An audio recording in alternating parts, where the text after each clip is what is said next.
Alla ripresa della sosta natalizia, il calendario piazza un Modica Leonzio che è partita tra le squadre più in forma del campionato. 9 punti nelle ultime 3 per i rossoblù, con 8 gol fatti e 0 subiti. Addirittura 10 punti per i bianconeri nelle ultime 4, che dopo essere usciti dalla palude della bassa classifica, lanciano una mezza occhiata alle zone più nobili.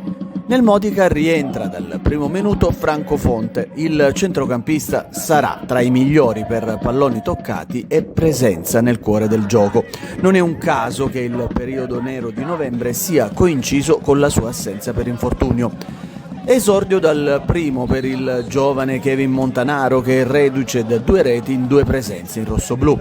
Solo tribuna invece per gli ultimi 2 attesissimi acquisti, Veigas e Azic, che esordiranno con ogni probabilità a Mazzarrone. La partita è quella che ci si aspettava, tiratissima, molto fisica, poche occasioni. Una di queste arriva all'11° minuto.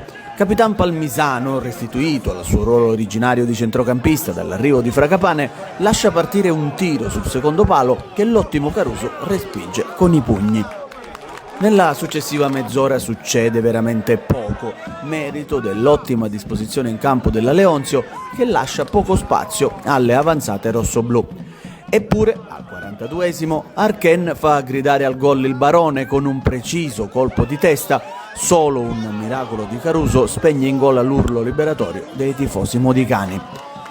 Nella ripresa stesso copione tattico, il Modica ha però il merito di non farsi prendere dalla frenesia.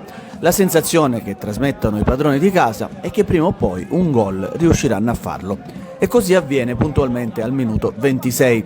Caruso è ancora una volta superlativo su Montanaro, ma questa volta il pallone arriva nella zona di Doiaca, che scaraventa in porta la rete del vantaggio, andando a festeggiare sotto la tribuna il suo 7° sigillo in campionato. Da qui in poi succede poco e nulla. Il Modica si limita a controllare la reazione della Leonzio, apparsa forse troppo leggera in avanti. Alla fine non si registreranno interventi da parte di Pontè, che ha vissuto una giornata di totale relax. Ultimo sussulto al 46esimo, Cacciola mette al centro Peschembari, che da ottima posizione sprega il colpo del KO mandando alto. 4ª vittoria consecutiva senza subire gol, vittorie d'Avola staccate di 5 punti, il Milazzo rimane a tiro a +2.